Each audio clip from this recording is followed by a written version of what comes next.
Hola, soy Arturo. Mis propios nietos, a quienes crié como si fueran mis hijos después de que mi hija se fuera, me dejaron en este asilo con una sonrisa falsa y una promesa vacía. Dijeron que era por mi bien, pero sus ojos solo brillaban al hablar de vender la vieja casa. Sentí cómo me arrancaban el alma para convertirla en un cheque. El silencio aquí es lo que más duele, un silencio que grita traición.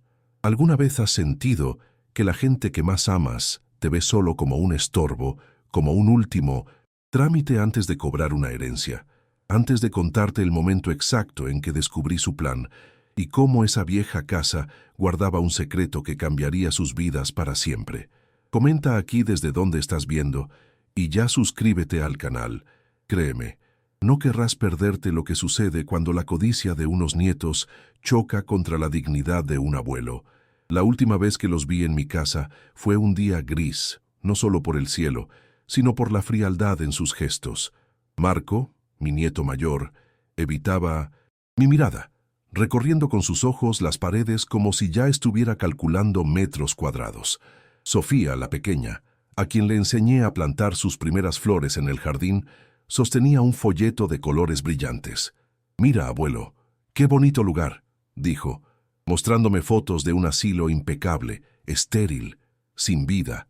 Hablaban de mi seguridad, de que ya no podía estar solo, pero sus voces tenían una prisa, una ansiedad por cerrar el capítulo que yo representaba. La frase «es por tu bien» resonó en mis oídos como el martillo de un juez dictando una sentencia que yo no merecía, y supe que no se trataba de mi bienestar, sino del suyo. Ahora, cada día en este lugar se siente igual. Las paredes blancas, el olor a desinfectante que intenta tapar el aroma de la soledad, los horarios fijos que marcan un tiempo que ya no siento mío. Miro por la ventana y no veo mi roble, ese que planté cuando nació mi hija, ni el porche donde pasé tantas tardes. Veo un césped perfectamente cortado, anónimo, sin historia. Me siento como un mueble viejo que fue donado porque ya no combinaba con la decoración moderna de sus vidas. Me traen fruta los domingos, cumplen con el ritual, pero sus visitas son cortas, sus conversaciones superficiales. Hablan del tráfico, del trabajo, de todo menos de lo importante. No preguntan si soy feliz, solo si he tomado mis medicinas, como si mi existencia se hubiera reducido a un protocolo de cuidados. A veces, por la noche, cuando el silencio es más pesado, cierro los ojos y vuelvo a mi casa. Recuerdo el sonido de los pies pequeños de Marco y Sofía corriendo por el pasillo de madera, sus risas rebotando en el techo alto. Recuerdo haberles construido una casita en el árbol, el olor a aserrín y la emoción en sus caras. Les di todo lo que tenía después de que su madre, mi única hija, nos dejara tan pronto. Mi tiempo, mis ahorros para su universidad, mis fuerzas. Creí que estaba construyendo un lazo de amor, un refugio para ellos, pero ahora entiendo que para ellos solo estaba manteniendo una propiedad que ahora les estorba, con un viejo adentro que se niega a desaparecer en silencio. El contraste entre esos recuerdos y mi presente es una herida que no cierra. Hace 2 días, Marco llamó. Su voz sonaba apurada, como siempre. «Abuelo, el agente inmobiliario necesita que firmes unos papeles. Es solo una autorización para tasar la propiedad, un trámite», dijo, restándole importancia. Yo me quedé en silencio por un momento, sosteniendo el teléfono con una mano temblorosa. No era el agente, era él. Era la prisa en su voz, la forma en que pronunció la palabra propiedad en lugar de casa o hogar. Sentí un frío recorrer mi espalda. No era solo por el abandono, era algo más. Era una codicia que ya no se molestaban en ocultar. Le dije que lo pensaría, y su suspiro de frustración al otro lado de la línea fue más elocuente que cualquier palabra. Estaban ansiosos, y esa ansiedad me puso en alerta. Mi casa no es solo madera y ladrillos. Es el último bastión de mi historia, el cofre donde guardé los recuerdos de mi esposa y mi hija. Cada grieta en la pared, cada tabla del suelo que cruje, cuenta una parte de mi vida. Ellos no ven eso. Ven pintura descascarada, un jardín descuidado y un valor monetario. No tienen idea de lo que realmente se esconde en esa casa, más allá de los álbumes de fotos. Mi esposa, antes de irse, Me hizo prometer que cuidaría de nuestro verdadero legado, uno que no se mide en dinero, sino en previsión. Un secreto guardado detrás de una pared hueca, en una vieja caja de metal. Y mientras ellos planean cómo repartirse las cenizas de mi hogar, yo empiezo a trazar mi propio plan. Un plan donde la dignidad vale más que la sangre. Aquella noche, después de colgar el teléfono con Marco, no pude dormir. Las paredes de mi pequeña habitación en el asilo parecían encogerse, y el silencio, que antes era solo triste, ahora se sentía amenazante, como si esperara mi rendición. Cada sombra en el rincón se convertía en la figura de mis nietos, con las manos extendidas, no para abrazarme, sino para tomar las llaves de mi vida. Me sentía atrapado, un rey destronado al que solo le quedaba un último castillo, y ellos estaban afuera, con arietes y catapultas, listos para derribarlo todo por un puñado de monedas. Me levanté y miré por la ventana el jardín anónimo del asilo. No iba a afirmar nada, no todavía.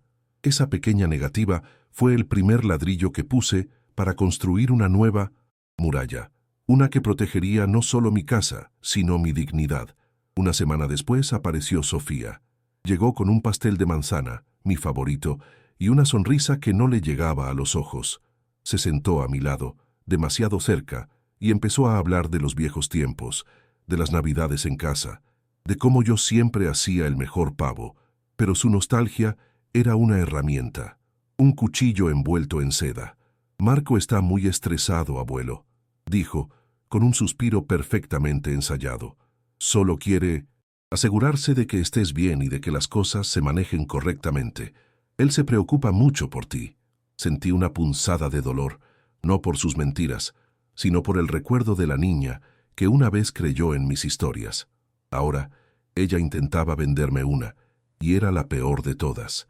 Su manipulación era tan torpe, tan transparente, que me ofendía más que su codicia. Mientras ella hablaba, mi mente voló a un verano de hace 20 años. Marco tenía 12 y estaba desesperado por aprender a andar en 1960. Bicicleta sin las rueditas de apoyo. Pasamos una tarde entera en el camino de entrada de la casa. Se cayó una y otra vez. Recuerdo el sonido de sus rodillas raspando el cemento, sus lágrimas de frustración. Yo le decía, «Vamos, campeón». Una vez más, el secreto no es no caerse, es levantarse siempre. Cuando finalmente lo logró, pedaleando torpemente hacia el final de la calle, su sonrisa era el sol más brillante que jamás había visto. ¿Cómo podía ese niño, cuyo triunfo fue mi mayor alegría, convertirse en este hombre que ahora me veía caer y en lugar de ayudarme a levantar, solo esperaba para recoger lo que quedara en mis bolsillos? La presión aumentó. 2 días después de la visita de Sofía, llegó una carta. No era una postal ni una nota amistosa, sino un sobre grande y formal con el logo de un bufete de abogados. Mis manos temblaron al abrirlo. Adentro, un lenguaje frío y legalista hablaba de evaluación de activos, poder fiduciario y la necesidad de agilizar el proceso por el bienestar de todas las partes. Era una advertencia disfrazada de consejo legal. Me estaban acorralando, usando el poder del dinero y la ley para intimidar a un viejo. Sentí una mezcla de miedo y rabia. Me hicieron sentir pequeño, ignorante, como si mi única función en esta etapa de mi vida fuera obedecer y firmar donde me dijeran. Querían que me sintiera indefenso, pero ese papel intimidante tuvo el efecto contrario. Encendió una chispa de rebeldía en mi interior. Esa tarde, una joven enfermera llamada Carla me trajo la merienda. Vio la carta sobre mi mesita de noche y mi expresión sombría. «¿Todo bien, don Arturo?», preguntó con una genuina preocupación que no había sentido en meses. No le conté los detalles, solo murmuré algo sobre problemas familiares. Ella asintió con comprensión y antes de irse me dijo, «A veces, la familia que uno elige es más leal que la que a uno le toca. No deje que nadie le diga cuánto vale usted». Sus palabras, tan simples y directas, fueron como un vaso de agua fresca en el desierto. Me recordaron que mi valor no estaba en una propiedad ni en la aprobación de mis nietos. Mi valor estaba en mi historia, en mi carácter, en la persona que yo sabía que era, incluso si ellos habían decidido olvidarlo. El golpe final llegó el domingo siguiente. Sofía vino de nuevo, esta vez con su esposo, un hombre con una sonrisa de tiburón y un reloj demasiado caro. Mientras me hablaban de un nuevo complejo de apartamentos perfecto para mí, ella dejó su tableta sobre la cama y fue al baño. Su esposo la siguió para ayudarla a buscar algo en su bolso. Me quedé solo con el aparato. La pantalla se iluminó con una notificación de un grupo de chat llamado Proyecto Casa Vieja. La curiosidad me mataba, pero fue la sospecha la que movió mi mano. Deslicé el dedo y lo que vi me heló la sangre. Eran mensajes entre ella, Marco y su esposo. «El viejo sigue resistiéndose», escribió Marco. «Paciencia, ya caerá». «¿Cuánto creen que sacaremos al final?», respondió el esposo de Sofía. Leí cada mensaje con una calma aterradora. No había ni una pizca de afecto, ni un rastro de preocupación por mí. Solo hablaban de números, de plazos, de estrategias para convencerme. Me llamaban el obstáculo, el problema. En un mensaje, Sofía escribió: «Ojalá mamá hubiera arreglado esto antes. Ahora nos toca a nosotros lidiar con su terquedad». Esa frase me rompió. No era solo la codicia por mi casa, era el desprecio por mi existencia, por el amor de su propia madre. En ese instante todo el dolor y la tristeza se transformaron en una claridad fría como el acero. El amor que sentía por ellos se evaporó, dejando un vacío que se llenó de una resolución inquebrantable. Cerré la tableta y la dejé exactamente donde estaba. Mis manos ya no temblaban. La batalla había terminado y la guerra estaba a punto de empezar. Y yo, el viejo terco, tenía un arma secreta que ellos ni siquiera imaginaban. Cuando Sofía y su esposo volvieron del baño, yo ya había colocado la tableta exactamente como la habían dejado, con la pantalla oscura ocultando la verdad que acababa de envenenar mi alma. Me comporté como si nada, como el viejo dócil que ellos creían que era. Les sonreí una sonrisa vacía mientras se despedían, prometiendo volver pronto para cuidar de mí. La forma en que Sofía me dio un beso en la mejilla, un gesto tan falso y calculado, me provocó una náusea helada. Mientras los veía caminar por el pasillo del asilo, riendo entre ellos, sentí que una parte de mí, la que aún guardaba esperanzas, moría para siempre. En su lugar nació una calma gélida, una paciencia infinita. Ya no era una víctima esperando el golpe, ahora era un cazador esperando el momento perfecto para que la presa cayera en su propia trampa. Tras esa visita, se instaló un silencio extraño y pesado. Pasó una semana, luego 2, sin una sola llamada, sin cartas de abogados, sin la más mínima presión para que firmara los papeles. El asedio a mi voluntad se había detenido abruptamente. Al principio me pareció desconcertante. ¿Se habrían rendido? ¿Habría surgido algún problema en sus planes? Cada día en el asilo se alargaba en una espera tensa. El personal me preguntaba si mi familia vendría el fin de semana, y yo solo podía encogerme de hombros. Este silencio era más inquietante que sus amenazas. Era el tipo de calma que precede a un terremoto, el aire quieto antes de que el cielo se desgarre. Sabía que no se habían olvidado de mí ni de la casa. Estaban reagrupándose, y algo me decía que su próximo movimiento sería diferente, más peligroso. Y entonces, un martes por la tarde, el teléfono de mi habitación sonó. Era Marco, pero la voz que escuché no era la de mi nieto impaciente y calculador. Era la voz de un extraño, melosa y empapada, en una preocupación que sonaba completamente artificial. «Abuelo, ¿cómo estás? Te he extrañado mucho», dijo, con un entusiasmo que me revolvió el estómago. Me quedé callado por un segundo, procesando la descarada actuación. «¿Pasa algo, hijo?», pregunté, jugando mi papel de anciano ajeno a todo. «No, nada, abuelo. Solo quería saber de ti. He estado pensando, hemos sido injustos contigo. Esa casa es tuya, tu santuario. Deberíamos ayudarte a cuidarla, no a deshacernos de ella». En ese instante lo supe. No sabía cómo, pero de alguna manera habían descubierto el verdadero valor de la tierra. La codicia había cambiado de disfraz. A partir de esa llamada, el diluvio de hipocresía fue incesante. Las llamadas se volvieron diarias. Sofía me llamaba llorando, pidiendo perdón por haber sido tan egoísta. Empezaron a llegar paquetes al asilo, cestas de fruta exótica, quesos caros, incluso un suéter de cachemira que debió costar más que mi pensión mensual. Las enfermeras me miraban con sonrisas cómplices diciendo, «Vaya, don Arturo, sus nietos realmente lo adoran».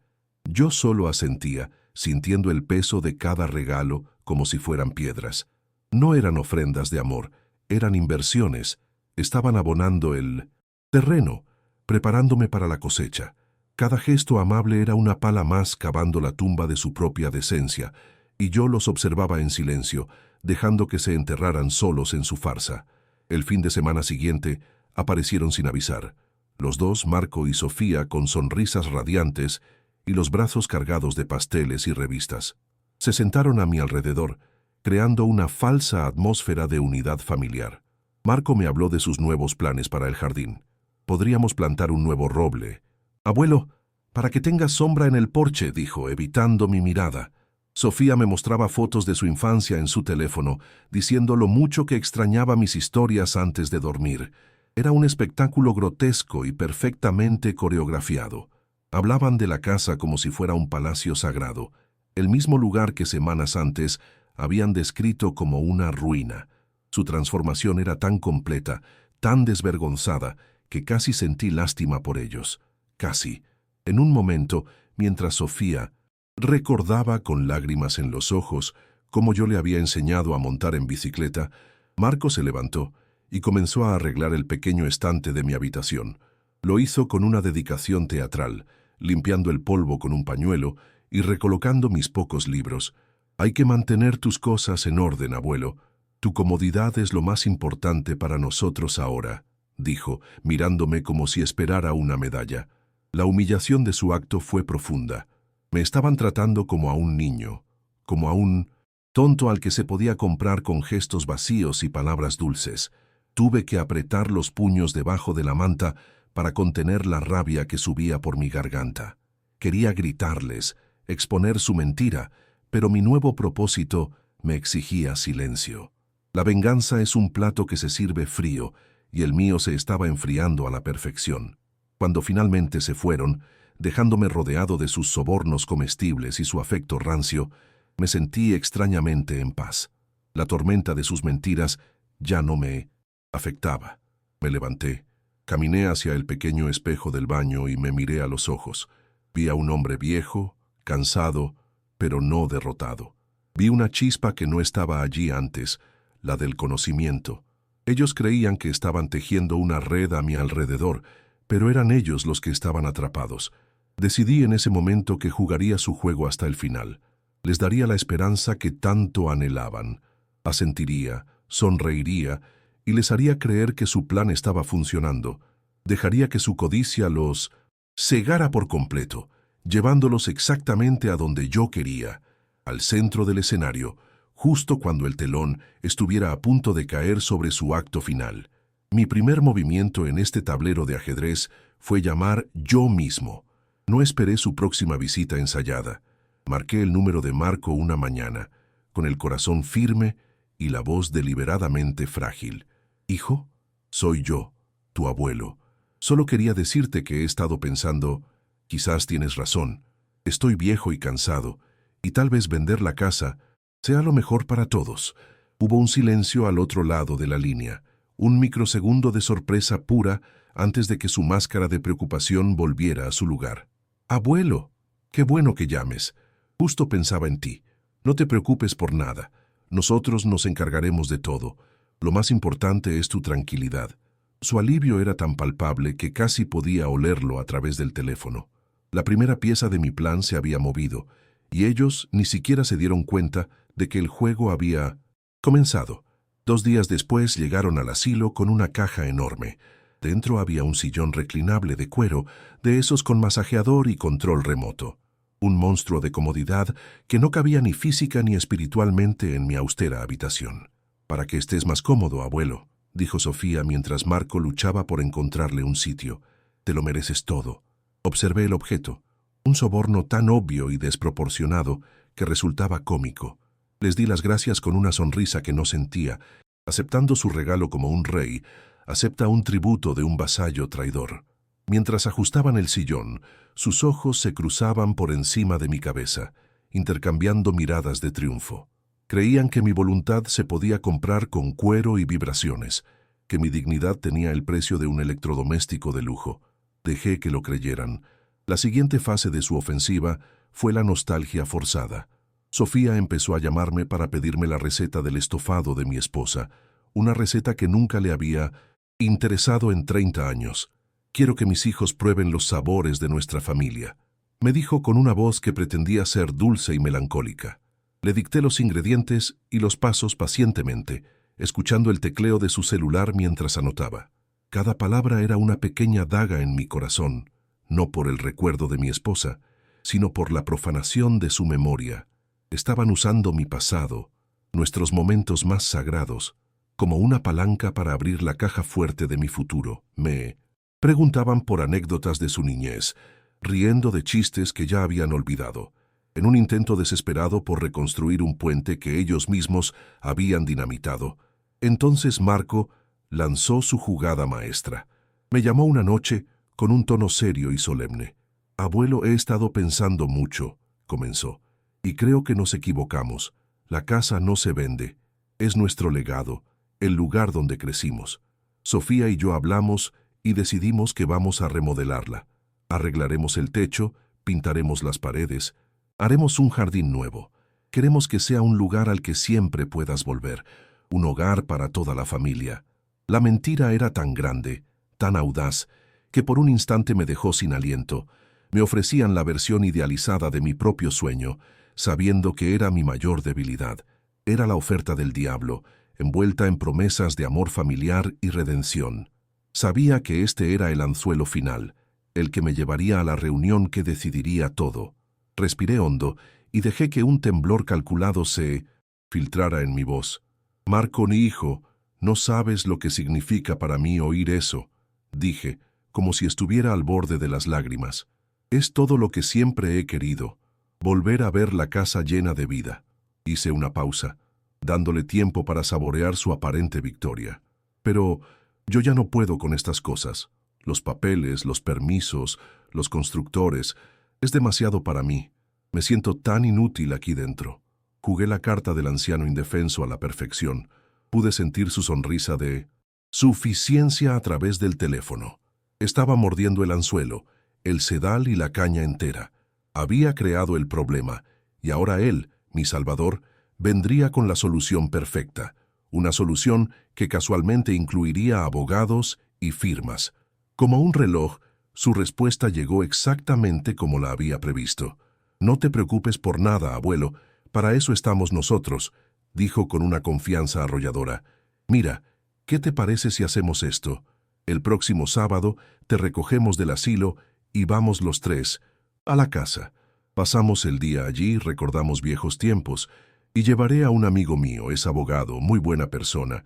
Él puede traernos los documentos necesarios para que nos des un poder, y así nosotros nos encargamos de toda la gestión de la remodelación, sin que tú tengas que mover un dedo». La trampa estaba puesta. El lugar, mi casa. Los participantes, ellos, yo y su amigo abogado. El objetivo, mi firma. «Me parece una idea maravillosa, hijo», respondí con la voz más dócil que pude fingir. «Gracias por cuidar así de mí». Esa última noche en el asilo fue la más larga de mi vida.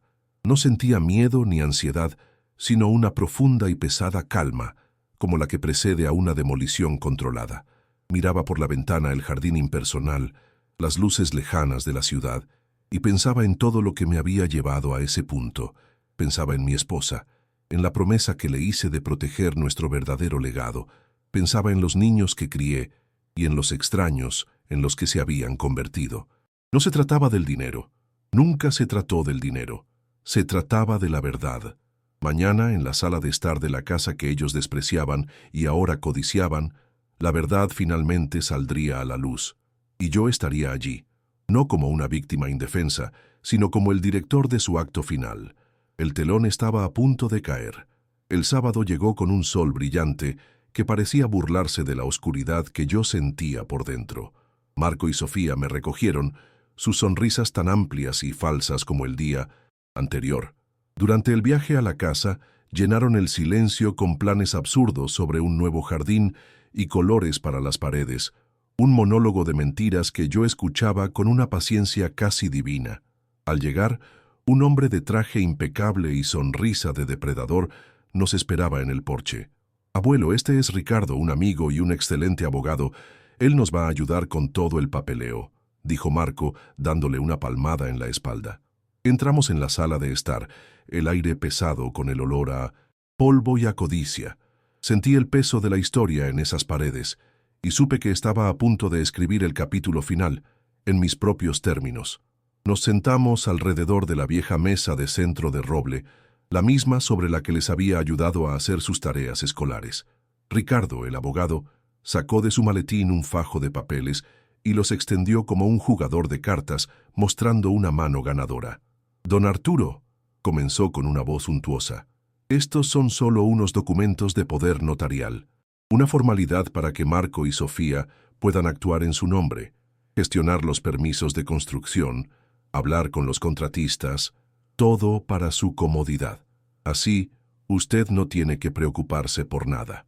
Marco asintió con seriedad y Sofía me puso una mano en el brazo. «Es para ayudarte, abuelo», susurró. Ricardo me ofreció un bolígrafo de oro, el arma con la que esperaban ejecutar su plan. El momento que tanto habían esperado, finalmente había llegado. Tomé el bolígrafo en mi mano, sintiendo su peso frío y metálico. Los ojos de los tres estaban fijos en mí, una mezcla de anticipación, ansiedad y un triunfo prematuro. Levanté la pluma, la acerqué al papel y luego, con un movimiento lento y deliberado, la dejé a un lado. Empujé suavemente la pila de documentos hacia el centro de la mesa, lejos de mí.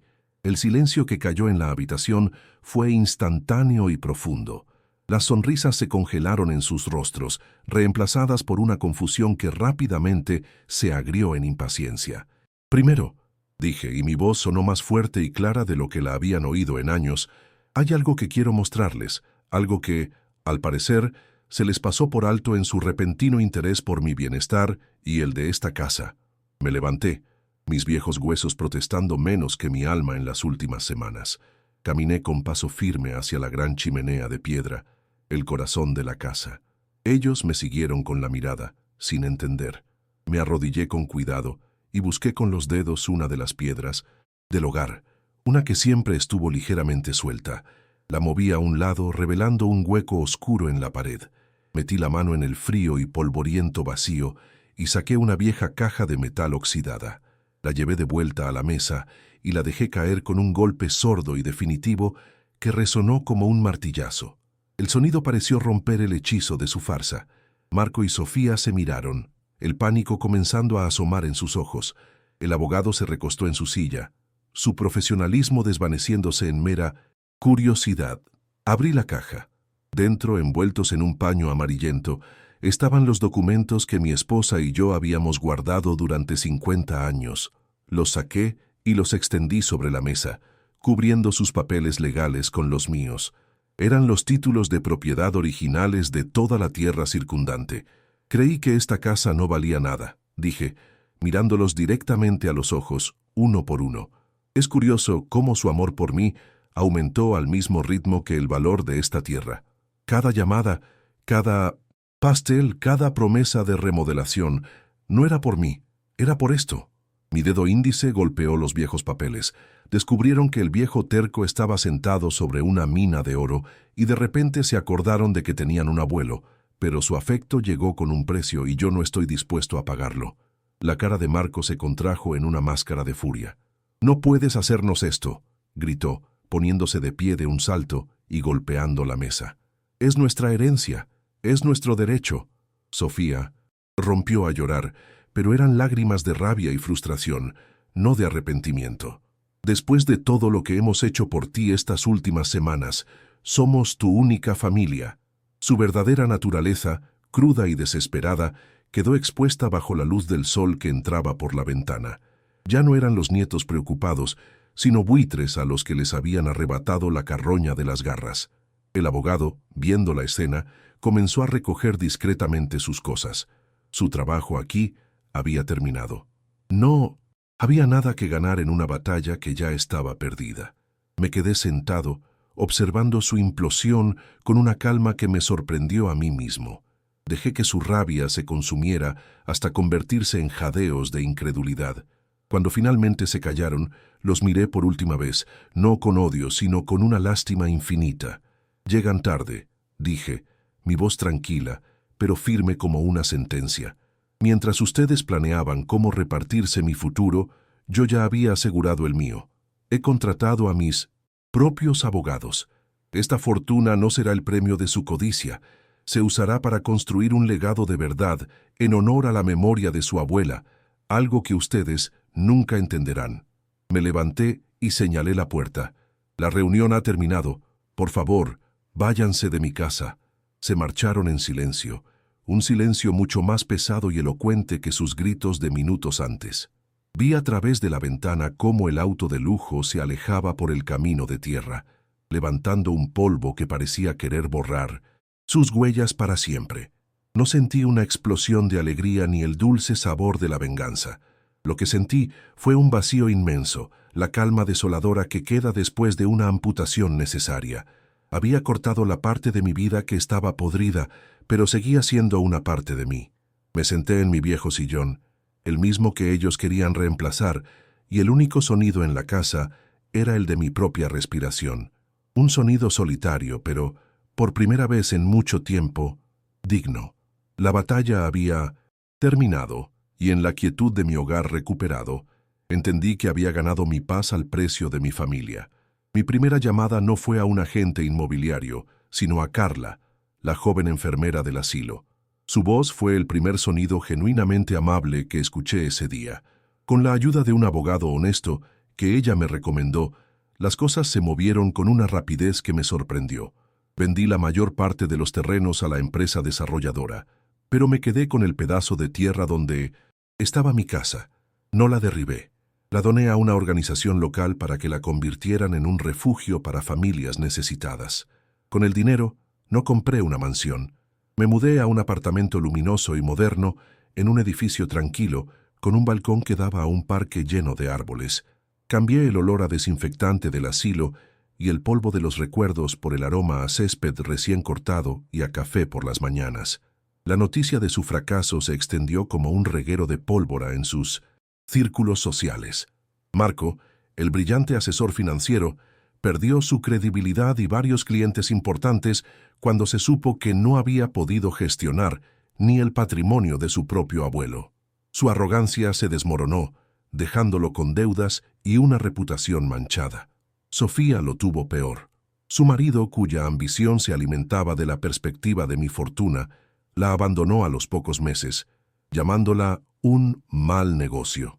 De repente, sin el dinero que creían merecer, sus vidas perfectas se revelaron como lo que siempre fueron, una fachada frágil. No me alegré de su caída, pero entendí que no era mi venganza, sino la consecuencia natural de sus propias decisiones. Cosecharon exactamente lo que sembraron, nada. Decidí que el verdadero legado de mi esposa y mío no sería un número en una cuenta bancaria. Usé una parte importante de la fortuna para financiar la construcción de un nuevo centro comunitario en mi antiguo barrio, un lugar con talleres, una biblioteca y un comedor para personas mayores. Insistí en que llevara el nombre de mi esposa, el Centro Elena. Supervisar el proyecto me dio un nuevo propósito. Iba casi todos los días, hablaba con los arquitectos y los obreros. Ver cómo se levantaban las paredes, sabiendo que ese lugar ofrecería el calor y la compañía que a mí me habían negado, fue la verdadera remodelación. No estaba construyendo un edificio, estaba reconstruyendo una comunidad y, en el proceso, sanando las partes rotas de mi propia alma. Un año. Después recibí una carta de Sofía. Estaba escrita a mano, con una caligrafía temblorosa que no reconocí. En ella pedía perdón. Hablaba de su soledad, de sus errores, y decía que me extrañaba. Por un momento, una vieja punzada de afecto amenazó con ablandarme. Leí la carta varias veces, buscando una sinceridad que no pude encontrar del todo. Parecía el lamento de alguien que extrañaba no a mí, sino la seguridad que yo representaba. No le respondí, no por rencor, sino porque entendí que el perdón no significaba abrir una puerta que ya había cerrado con tanto dolor. Algunas relaciones, como las plantas que nunca se riegan, simplemente se secan y mueren. No se puede revivir lo que nunca tuvo raíces profundas. Ahora, mis días son tranquilos. A menudo me siento en mi balcón con Carla, que se ha convertido en la nieta que la vida me regaló, y tomamos un café mientras observamos a los niños jugar en el parque de enfrente. A veces veo a las familias salir del centro Elena, riendo y conversando, y siento una paz que ninguna fortuna podría comprar. Mis nietos querían una herencia, y de alguna manera la obtuvieron. Recibieron el vacío que ellos mismos crearon. Yo, en cambio, me quedé con la riqueza de saber que mi vida, al final, sirvió para construir algo que perdurará. La verdadera herencia no es el dinero que se deja, sino el amor que se siembra, y el de ellos, tristemente, nunca logró florecer. Si conoces a alguien que necesita escuchar este mensaje sobre encontrar el valor propio, por favor, comparte este video con esa persona. No olvides suscribirte para más historias sobre cómo forjar tu propio camino, incluso cuando no es el que los demás esperan. Gracias por escuchar. Mi primera llamada no fue a un agente inmobiliario, sino a Carla, la joven enfermera del asilo. Su voz fue el primer sonido genuinamente amable que escuché ese día. Con la ayuda de un abogado honesto que ella me recomendó, las cosas se movieron con una rapidez que me sorprendió. Vendí la mayor parte de los terrenos a la empresa desarrolladora, pero me quedé con el pedazo de tierra donde estaba mi casa. No la derribé, la doné a una organización local para que la convirtieran en un refugio para familias necesitadas. Con el dinero, no compré una mansión. Me mudé a un apartamento luminoso y moderno, en un edificio tranquilo con un balcón que daba a un parque lleno de árboles. Cambié el olor a desinfectante del asilo y el polvo de los recuerdos por el aroma a césped recién cortado y a café por las mañanas. La noticia de su fracaso se extendió como un reguero de pólvora en sus círculos sociales. Marco, el brillante asesor financiero, perdió su credibilidad y varios clientes importantes cuando se supo que no había podido gestionar ni el patrimonio de su propio abuelo. Su arrogancia se desmoronó, dejándolo con deudas y una reputación manchada. Sofía lo tuvo peor. Su marido, cuya ambición se alimentaba de la perspectiva de mi fortuna, la abandonó a los pocos meses, llamándola un mal negocio. De repente, sin el dinero que creían merecer, sus vidas perfectas se revelaron como lo que siempre fueron, una fachada frágil. No me alegré de su caída, pero entendí que no era mi venganza, sino la consecuencia natural de sus propias decisiones. Cosecharon exactamente lo que sembraron. Nada. Decidí que el verdadero legado de mi esposa y mío no sería un número en una cuenta bancaria. Usé una parte importante de la fortuna para financiar la construcción de un nuevo centro comunitario en mi antiguo barrio, un lugar con talleres, una biblioteca y un comedor para personas mayores. Insistí en que llevara el nombre de mi esposa, el Centro Elena. Supervisar el proyecto me dio un nuevo propósito. Iba casi todos los días, hablaba con los arquitectos y los obreros, ver cómo se levantaban las paredes, sabiendo que ese lugar ofrecería el calor y la compañía que a mí me habían negado, fue la verdadera remodelación. No estaba construyendo un edificio, estaba reconstruyendo una comunidad y en el proceso sanando las partes rotas de mi propia alma. Un año después, recibí una carta de Sofía. Estaba escrita a mano, con una caligrafía temblorosa que no reconocí. En ella pedía perdón. Hablaba de su soledad, de sus errores, y decía que me extrañaba. Por un momento una vieja punzada de afecto amenazó con ablandarme. Leí la carta varias veces, buscando una sinceridad que no pude encontrar del todo. Parecía el lamento de alguien que extrañaba no a mí, sino la seguridad que yo representaba. No le respondí, no por rencor, sino porque entendí que el perdón no significaba abrir una puerta que ya había cerrado con tanto dolor. Algunas relaciones, como las plantas que nunca se riegan, simplemente se secan y mueren. No se puede revivir lo que nunca tuvo raíces profundas. Ahora mis días son tranquilos. A menudo me siento en mi balcón con Carla, que se ha convertido en la nieta que la vida me regaló, y tomamos un café mientras observamos a los niños jugar en el parque de enfrente. A veces veo a las familias salir del Centro Elena, riendo y conversando, y siento una paz que ninguna fortuna podría comprar. Mis nietos querían una herencia, y de alguna manera la obtuvieron. Recibieron el vacío que ellos mismos crearon. Yo, en cambio, me quedé con la riqueza de saber que mi vida, al final, sirvió para construir algo que perdurará. La verdadera herencia no es el dinero que se deja, sino el amor que se siembra, y el de ellos, tristemente, nunca logró florecer. Si conoces a alguien que necesita escuchar este mensaje sobre encontrar el valor propio, por favor, comparte este video con esa persona. No olvides suscribirte para más historias sobre cómo forjar tu propio camino, incluso cuando no es el que los demás esperan. Gracias por escuchar.